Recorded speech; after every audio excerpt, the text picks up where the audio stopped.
ओम श्री गणेशाय नमः। ओम श्री सरस्वतीय नमः। ओम श्री गुरुभ्यो नमः।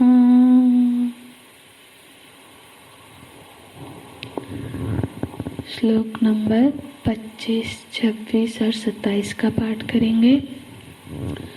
अव्यक्तोऽयमचिन्त्योऽयम् अभिकार्योऽयमुच्यते तस्मादेवं विदित्वेनं नानुशोचितुमर्हसि। अथ चैनं नित्यजातं नित्यं वा मन्यसे मृतं तथापि त्वं महाबाहो नैवं शोचितुमर्हसि।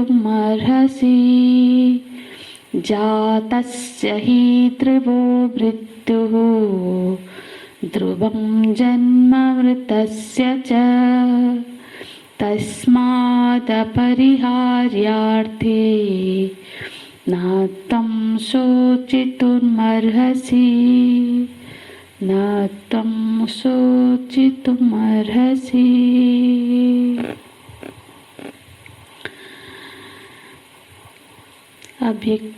अव्यक्तोऽयम् अचिन्त्योऽयम् अविकार्योऽयम् उच्यते। यहाँ भगवान आत्मा के लक्षणों का वर्णन करते हैं और बोलते हैं आत्मा को जो इस तरह से इन लक्षणों वाला आत्मा को विदित्वा जो जान लेता है न अनुशोचितुम अर्हसि, वो फिर शोक मोह से मुक्त हो जाता है। अव्यक्तोऽयम्, इसमें जो अव्यक्त शब्द है उसका कल हमने अर्थ का चर्चा किया था। अव्यक्त शब्द उसका अर्थ क्या है? भगवान भाष्यकार ने उसका अर्थ किया था सर्वकरण विषयत्वात् न विज्यते इति अव्यक्तः, माने केनापि प्रमाणेन न विज्यते इति अव्यक्तः। जो किसी भी प्रमाण के मतलब किसी भी इंद्रियों का विषय नहीं बनता है, इसीलिए वो अव्यक्त है। गीता जी में अव्यक्त शब्द का प्रयोग भगवान ने अनेक जगह पर किया है। आत्मा के लिए भी अव्यक्त शब्द का प्रयोग आया है, प्रकृति के लिए भी है, परमात्मा के लिए भी है और कहीं कहीं जीव के लिए भी अव्यक्त शब्द का प्रयोग आया है। प्रकृति में प्रमाण वृत्ति लीन हो जाती है, इसलिए वो अव्यक्त है, अप्रमेय है। और ईश्वर और आत्मा के विषय में ईश्वर आत्मा प्रमाण के मूल में बैठे हैं, इसलिए प्रमाण अपनी जड़ को अपने मूल को कैसे देखेगा? तो प्रमाण कैसे अपने आत्मा को देखेगा? तो इसीलिए ये यदि प्रमाण से परमेश्वर नहीं दिखता है तो फिर हम सोचेंगे कि प्रमाण से नहीं जान सकते, इंद्रियों से नहीं जान सकते, तो बुद्धि से कुछ सोचते हैं, विचार करते हैं, अर्थापत्ति करो या फिर अनुपपत्ति करे। तो पर बोलते हैं कैसे करे? पर भगवान तो वहाँ पे आत्मा का लक्षण बताते हैं अचिंत्यम, चिंतन की तो वहाँ गति ही नहीं है। आत्मा अव्यक्त भी है और अचिंत्य भी है। तो अचिंत्य का भगवान भाष्यकार परिभाषा करते हैं यद ही इंद्रिय गोचरं वस्तु तत् चिंता विषयत्वम आपद्यते अयम त्वात्मा अनिंद्रिय गोचरत्वात् अचिंत्यः। अचिंत्य माने जिसका चिंतन ना किया जा सके, जो चिंतन का भी विषय नहीं बन सके। चिंतन का विषय कौन बनता है? तो बोलते हैं ये जो परिभाषा है, बोले चिंतन का विषय वो ही बनेगा जो किसी न किसी इंद्रिय के दायरे में आ जाए। अयम तो जिस आत्मा का प्रसंग चल रहा है उसी आत्मा के बारे में ही हम चिंतन कर रहे हैं। वो पर जिस आत्मा का हम चिंतन कर रहे हैं वो इंद्रिय के घेरे में, इंद्रिय गोचर है नहीं।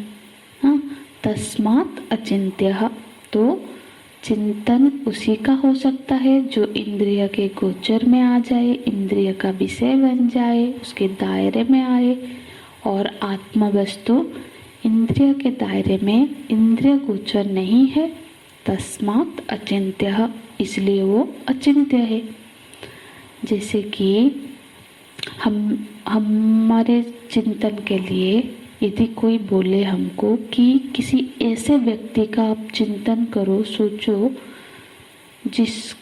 कोई भी एक नाम बता दिया जिससे हम कभी मिले नहीं, जिसको हम कभी जिसके बारे में कर्नेंद्र से किसी सुना नहीं, जिसको देखा नहीं, जिसका कोई हमारे पास कोई इन्फॉर्मेशन नहीं, तो उसके बारे में हम क्या सोचें? किस तरह से उसका चिंतन करें? जिसके विषय में कभी सुना ही नहीं, कभी मिले नहीं, वो व्यक्ति का हम कैसे सोचे? तो क्या सोचेंगे? तो वो चिंतन का विषय ही नहीं बनेगा। तो जिसके बारे में हमें कोई पता नहीं, उसका हम चिंतन नहीं कर सकते। मतलब किसी भी इंद्रिय से यदि किसी के बारे में कोई भी इंफॉर्मेशन नहीं है तो उसका हम चिंतन कैसे करेंगे? तो आत्मा तो किसी भी इंद्रिय से का विषय नहीं बनता है, तो उसका चिंतन नहीं हो सकता, इसलिए वो अचिंत्य है। पर यहाँ पे प्रश्न उठ सकता है कि तो फिर आत्मचिंतन की बात तो कही जाती है, है ना? हमको तो बोला जाता है कि आत्मचिंतन करो, आत्मचिंतन करो, पर आत्मा तो चिंतन का विषय है नहीं, तो फिर हम आत्मचिंतन कैसे करें? आत्मचिंतन माने आत्मा ये नहीं है, हम कैसे चिंतन करते हैं? ये आत्मा नहीं है, ये आत्मा नहीं है, इस तरह से ही आत्मा का चिंतन होता है। आत्मा को लक्षणों के आधार पर अनात्मा वस्तुओं को हटाते हटाते हम उस आत्म तत्व पर पहुंचने का, हमारे विपर्य का नाश करते हैं, तो वो आत्मचिंतन है। इसलिए आत्मा का चिंतन नहीं किया जा सकता है, इसीलिए वो अचिंत्य है। फिर बोलते हैं, फिर तीसरा लक्षण देते हैं, अभिकार्योयम।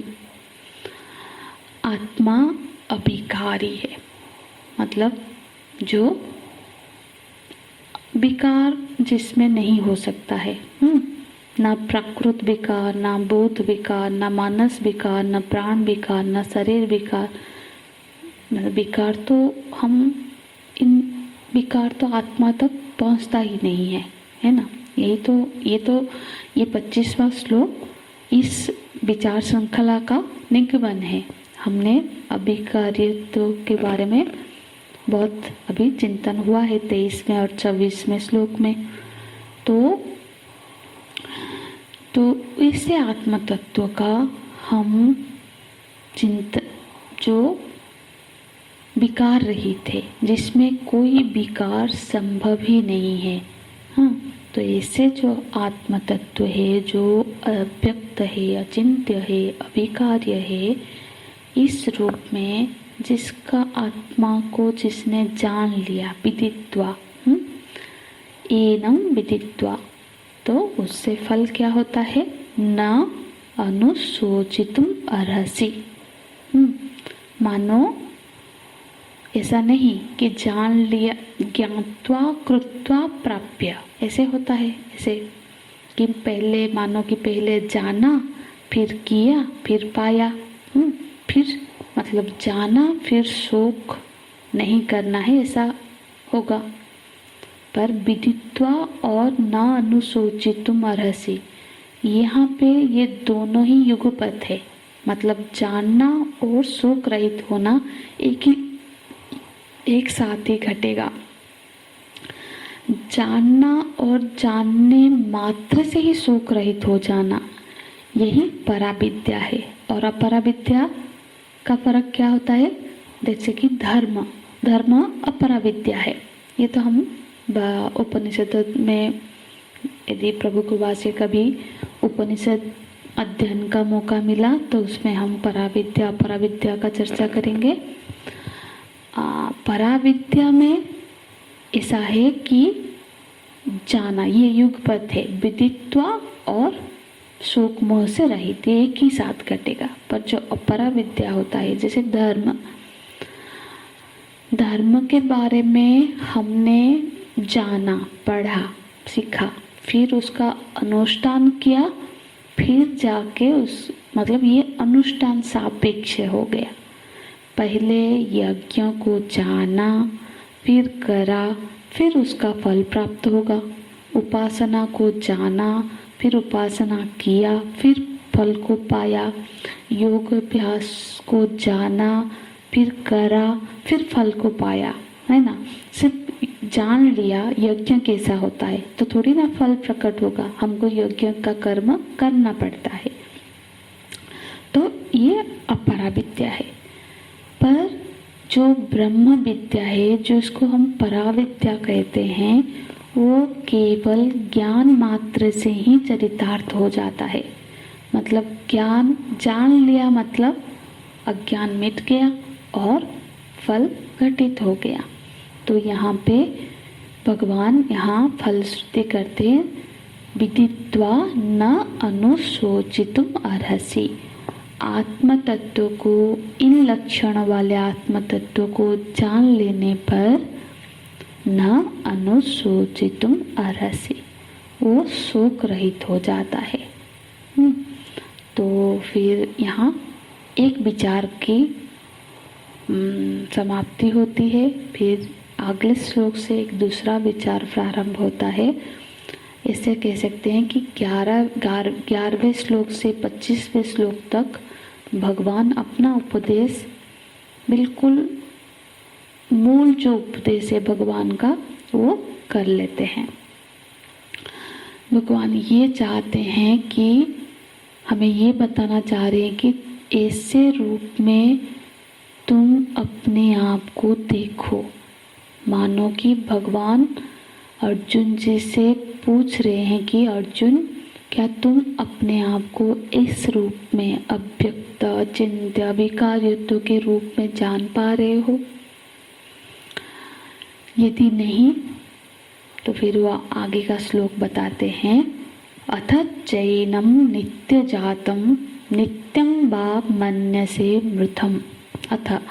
अथ से ये जान पड़ रहा है कि यहाँ पे एक नया विषयांतर हो रहा है, अन्य विषय की शुरुआत हो रही। अथ च एनम नित्यम जातम नित्य वा मृतम मन्यसे। अर्जुन, यदि तुम एनम मन्यसे, मतलब अर्थात यदि तुम ऐसा मानते हो, भगवान बोल रहे मैं ऐसा बोल नहीं रहा हूँ, यदि तुम ऐसा मानते हो, क्या मानते हो? एनम आत्मानम, आत्मा का ही विषय चल रहा है कि यदि तुम ऐसा मानते हो कि तुम वो आत्मा हो, मतलब शरीर को आत्मा मानते हो, या ऐसे जिसको आत्मा मानते हो, उसका जन्म हुआ है नित्य जातम। हाँ, इसका नित्य जन्म होता है या नित्य मृतम, नित्य मृत्यु होता है। नित्य का अर्थ यहाँ रोज रोज प्रतिदिन नहीं है, नित्य का मतलब हमेशा शरीर के साथ यहाँ जुड़ेगा। मतलब शरीर के जन्म से इसका जन्म और शरीर के मृत्यु से यदि इसका मृत्यु तुम मानते हो, माने यदि तुम ऐसा मानते हो कि तुम्हारा जन्म भी होता है और मृत्यु भी होता है, हाँ, तब भी तुम शोक मोह के अधिकारी नहीं हो। बोलते हैं तथापि त्वं महाबाहो नैवं शोचितुमर्हसि। तथापि तुम्हें शोक करने योग्य तुम नहीं हो। तो यहाँ पे तो दोनों का फल एक ही बता रहे हैं, मानो कि बोल रहे हैं विदित्वा, जो आत्मा को जान लेता है उसका ये परिणाम है, ये फल है कि वो शोक मोह से दूर हो जाता है। और जो इस धरातल पर है कि शरीर, आत्मा को शरीर की तरह जन्मने और मरने वाला मानता है, वो भी शोक मोह नहीं करेगा। तो फिर तो एक ही फल यदि मिलता है तो फिर आत्मा को जानने की क्या जरूरत है। नहीं, यहाँ पे शब्दों को हम ठीक से समझेंगे। यहाँ भगवान बोल रहे हैं तथापि त्वं महाबाहो न एनम एवं नैनम एवं शोचितुमर्हसि। बोल रहे एवं, ये एवं शब्द को समझना है कि जो इतना जो तुम शोक कर रहे हो कि ये मेरे परिजन वाले मर जाएंगे, मैं इनकी हत्या का दोषी होऊंगा, जो इतना जो शोक कर रहे हो, तब भी इतना शोक की जरूरत नहीं है यदि तुम अपने को मरण धर्मा समझते हो, मतलब जन्मने मरने वाले समझते हो। शोक मोह की मुक्ति तो विदित्वा से ही हो सकता है, आत्मज्ञान से ही हो सकता है। शोक मोह की चरम निवृत्ति तो ज्ञान से ही होगा। पर यहाँ पे जो भगवान बता रहे हैं कि जो शोक मोह नहीं करना चाहिए, क्योंकि यदि तुम ये सोच रहे हो कि मेरा जन्म हुआ है और फिर मेरा जन्म हुआ है, इन महारथियों का भी जन्म हुआ है, तो फिर तो क्या है, फिर अगला श्लोक क्या बोलते हैं, जातस्य ही ध्रुव मृत्यु। यदि जन्म हुआ है तो मृत्यु तो अवसंभावी है, मृत्यु तो होगा ही। हाँ, यदि जन्म हुआ है मानते हो तो फिर तो मृत्यु होगा ही। जातस्य ही ध्रुव मृत्यु, जन्म तो मतलब ये तो अकाट्य सत्य है कि जन्म के साथ मृत्यु भी अवसंभावी ही होगी। तो फिर जो मृत्यु अवसंभावी है, जिस मृत्यु के लिए हम टाल नहीं सकते, तो उसके लिए शोक क्यों करना। मृत्यु तो होना ही है और होगा, फिर इसके लिए क्यों शोक कर रहे हो। और यदि ये भय तुम्हारे मन में उठ रहा है कि मृत्यु के बाद हो सकता है कि फिर ये बिल्कुल नाश हो गया, मृत्यु के बाद और कुछ नहीं है, ये लोग मर जाएंगे, मतलब ये बिल्कुल मिट जाएंगे, इनकी कोई सत्ता नहीं रहेगी, यदि ऐसा मानते हो तो फिर ये सत्य नहीं है। क्योंकि ध्रुवम जन्म मृतस्य च, 27वां श्लोक, ध्रुवम जन्म मृतस्य च, क्योंकि जिसका मृत हुआ है वो जन्म भी उसका अवसंभावी है। जन्म हुआ है तो मृत्यु होगा, यदि किसी का मृत्यु हुआ है तो फिर उसका जन्म भी निश्चित रूप से होगा। तो फिर इसके लिए शोक करने की कोई जरूरत ही नहीं है।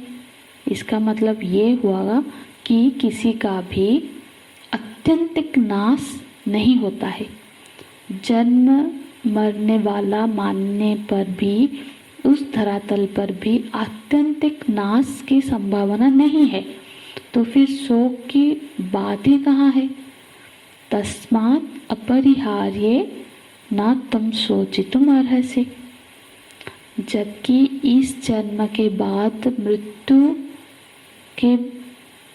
होगी और मृत्यु के बाद फिर जन्म घटेगी, ये घटना अपरिहार्य है, तब फिर न तम शोचितुम अर्हसि, शोक की कोई गुंजाइश ही कहाँ रहती है। जीव का तो ये एक मतलब एक शरीर से अगले शरीर को जाना, ये एक घटना ही है ना, एक छोटा सा घटना ही है। यदि सोचो तो एक क्षण भर लगता है, बस ये शरीर छूट गया। और ये छोटी सी घटना क्या करती है, हम थोड़ा सोचे तो, पूरी जीवन भर हमने जो सब कमाया है, सारे संबंध, सारे संयोग, अपने परिजन, अपने प्रॉपर्टीज, अपने सामाजिक जो सोशल स्टेटस है, सब के सब एक क्षण में ही सब के सब छूट जाता है। जितना भी संग्रहित किया था बस वो सब के सब एक घटना घटी और सब खत्म, सब छूट गया। परिवार छूट गया, सारे गाड़ी घर जो भी संपत्ति बनाई थी, जो भी स्टेटस जो सम्मान बनाया था सब छूट गया। और ये घटना अब असंभव ही है, माने घटेगी ही, तो हम सबके साथ घटेगी। तो संयोग का इवन की कोई एक छोटा सा धुंधला सा भी याद भी हमारे साथ नहीं जाएगा। अभी भी परीक्षा कर ले, हम इस शरीर से पहले किस शरीर में थे, कहाँ थे, क्या उसका कुछ लाख कोशिश कर ले, कुछ याद आएगा कि हम इससे पहले इस शरीर से पहले कहाँ थे।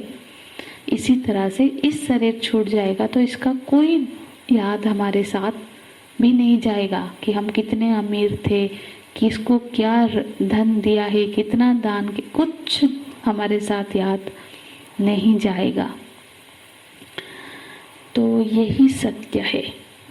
इस एक छोटी सी घटना घटेगी और सब छूट जाएगा और विस्मृत भी हो जाएगा, सब याददाश्त भी छूट जाएगी।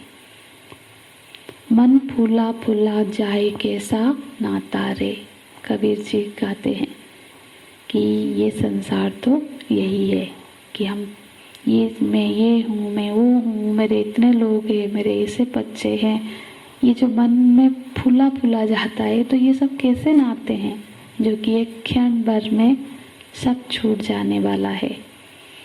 इस सत्य है तो माने जो जन्म मरने वाला भी यदि हम अपने आप को माने तब भी शोक मोह का कोई सार्थकता नहीं दिखाई देती है। हरि ओम तत्सत। ओम पूर्णमदः पूर्णमिदं पूर्णात् पूर्णमुदच्यते पूर्णस्य पूर्णमादाय पूर्णमेवावशिष्यते।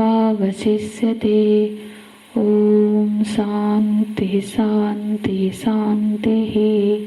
हरि ओम श्री गुरुभ्यो नमः। हरि